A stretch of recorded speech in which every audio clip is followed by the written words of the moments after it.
Semiotic archetypes in relation to other theories. Many people ask whether the semiotic archetypes relate to other archetypes discovered by Carl Jung, such as the wise old man or trickster, or the ancient Greeks. They do relate, but it's hard to correlate them precisely because previous archetype theories aren't modeled as holistically as the semiotic model. Search for any list of archetypes online, and it should be clear how they relate. So a lot of people since Aristotle have been trying to come up with theories of archetypes. There's the wise old man, there's the trickster, there's the king. They're good things to study, but I personally think this is a little more broad and inclusive. The classical Greek protagonist is usually the primary actor plus or minus viewpoint plus or minus norm breaker, depending on the type of story. Andy Dufresne, as a PA-NB of Shawshank Redemption, is the classical Greek protagonist, but Red, as VP-SC, is not. The classical Greek antagonist is often found in the SY-SC, IED, and NC positions, depending on their level of power. The Importance of Being Earnest has no classical Greek antagonist, but Lady Bracknell fits perfectly into the system character position. She represents the views of British society and puts societal pressure on Jack, the norm breaker.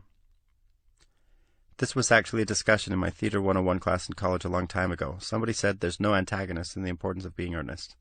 If we only think in terms of protagonist and antagonist, I think it's a little limiting if we try and expand to create this holistic character ensemble where different people are doing different things.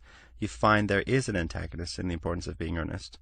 It's the system character, Lady Bracknell, who challenges Jack, e.g. Ernest, to provide proof of his family situation. Carl Jung's wise old man often starts out as a PA, Obi-Wan, Morpheus, until the younger VP-NB transitions into the PA, Luke, Neo. The wise old man may also function as an SC, however, someone who offers guidance and direction, Gandalf. Jung's trickster is often the NC, Joker, or Normbreaker, Monkey King, Bugs Bunny, depending on their positioning and level of importance and influence in the story. Prop's king is usually a system character, while his helper or donor is usually a safe character. Campbell's hero is usually the PA-NB, while Nietzsche's Übermensch is usually a combined PA-VP-NBH.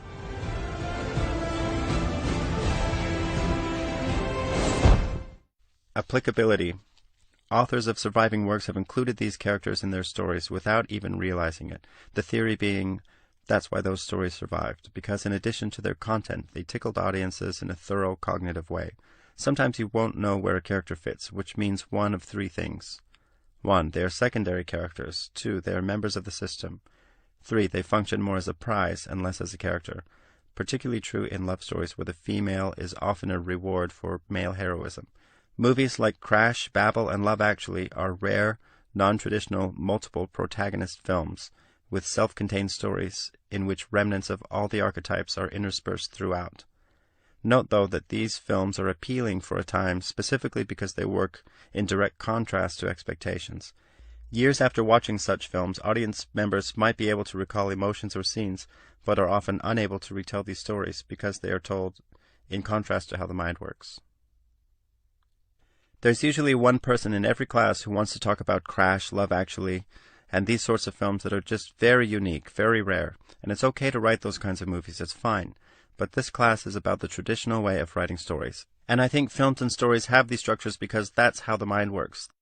The mind works in a beginning, middle, and end pattern, as Charles Peirce suggests, and the more our stories follow that pattern, the more appealing they will be. Whereas these other films like Crash, Love Actually, you remember emotions and scenes, but you can't sit down and tell someone what happened linearly, not in the same way you can tell someone how The Matrix happened or Star Wars. Scalability. You might have multiple systems and therefore multiple system characters, all of which typically revolve around a single norm breaker. You might have a secondary VP for a contrasting subplot. TV series often have multiple VPs, a function of their medium. The semiotic model represents the various aspects that make a story feel well-rounded and fully developed. You'll know intuitively where certain characters belong and how they serve the story. Use the character archetypes to accelerate brainstorming and maximize conflict. Don't feel limited by the archetypes, but rather freed. Our job is not to reinvent story, but to focus on creating unique systems, compelling norm-breaker system dynamics, and NC characters that we love to hate, all within the framework of traditional storytelling. You might be the next genius who reinvents the story wheel. Great, do it. Understanding the current wheel and why it works might aid in your narrative revolution. For the rest of us traditional storytellers, there's no shame in sticking to time-honored principles. After all, the audience knows what it expects, and that's all they're prepared to believe. Let me mention something about Robert McKee. Robert McKee has written a great book on story. It's really good. I think half of it is really good and half of it is kind of weird. And Robert McKee goes to great lengths to say that screenwriting is not formulaic. And he insists that it's not formulaic, but I think screenwriting is very formulaic, and there's nothing wrong with that. I think storytelling is basically formulaic. And there's basic formulas, but I think we can write in such a way that the formula isn't noticeable, and we can be better than just formula. But the way we learn anything, the way we learn language, the way we write language, the way we read language, is all very formulaic, but we can still write poetry, beautiful poetry. It's just the way the mind works in little patterns. Learning new things, I think that pattern is where we get story from, and there's nothing wrong with that. Shakespeare wrote beautiful poetry, particularly sonnets, which are very formulaic.